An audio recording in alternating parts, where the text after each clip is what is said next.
Sacto Dan here, folks.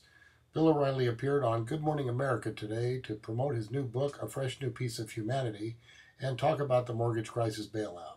He also made a quip about maybe being the president, and if he hadn't made the same quip later on the O'Reilly Factor today, I might not have noticed it. But now I'm kind of wondering if O'Reilly's got aspirations of being president. For more, we're going to turn to the man paying very close attention to this economic mess and what it means to all of us. Bill O'Reilly, author of the new memoir, A Bold, Fresh Piece of Humanity. And yes, that is Mr. O'Reilly on the cover. Good to see you, Bill. I'm so misunderstood, you know, Yeah. I really am. Yeah, I was traumatized. Yeah. My third grade teacher called me that, and I've never recovered. It's all her fault, the nun, you know. It was all downhill after that. You bet. After that. We're going to talk about the book in a moment, but let's talk about this economic mess and the bailout. And the markets reacted with skepticism yesterday. What's your take on all this? Well, look, when the Chinese sent over bad toys, what happened? The government took them off the shelf, right? And they told everybody, hey, don't buy the Chinese toys, your kid will drop dead or whatever. When there's tainted food, what does it happen? The government says, hey, look at those peaches. Don't buy them. Get them off the shelf. When a car doesn't work, what happens? They recall a car, correct? Right. That's what the government's supposed to do. That's what the federal government is there to do, to protect the folks, everybody. They don't protect the folks in financial realms. People were buying paper in Merrill Lynch and Lehman Brothers and all of the AIG. They had no idea that this was bogus paper. Nobody told them, okay? Who should have told them? The head of the SEC, Chris Cox, President Bush, Barney Frank, Chris Dodd. They all knew. They all knew bad paper was floating into these companies, but they said not a word publicly. Not one word. We researched it. So I think the people have a right to be furious. Their federal government has let them down. Both parties are at fault. I'm tired of the finger pointing. We need to get people in Washington, people who are looking out for the folks. Obama and McCain have both been clear that they don't want to give Washington a blank check and without any kind of safeguard, because that's part of what got us into this problem. But you talk a lot in your book about self-reliance and personal responsibility. One of the sticking points in getting this bill through, the golden parachute. Is that fair? No, of course it's not fair, but the government can't intrude on a company and tell them what to pay their greedhead CEO. That's capitalism. So the government can't do that, all right?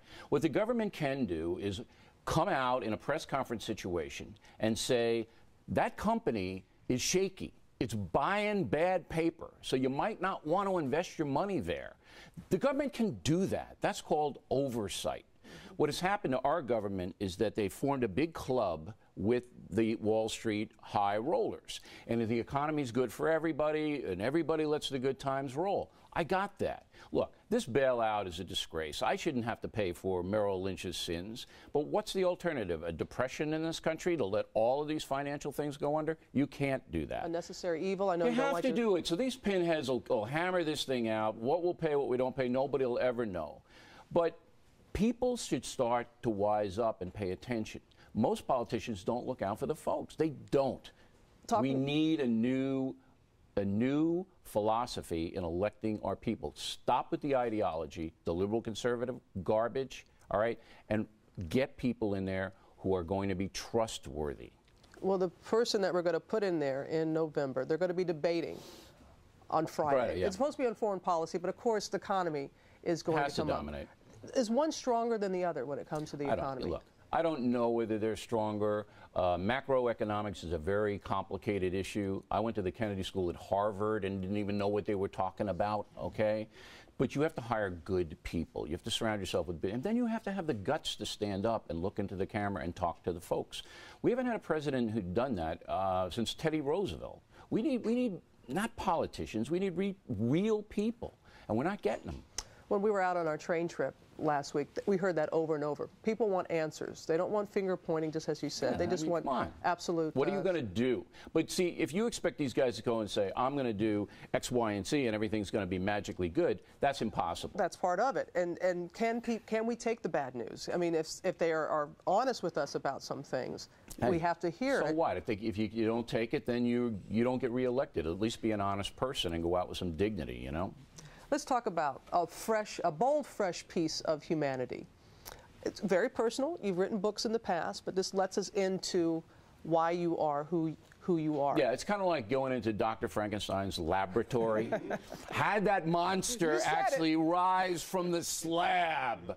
And, you know, I've been doing this for 13 years now, and got to the point where millions of people watch me.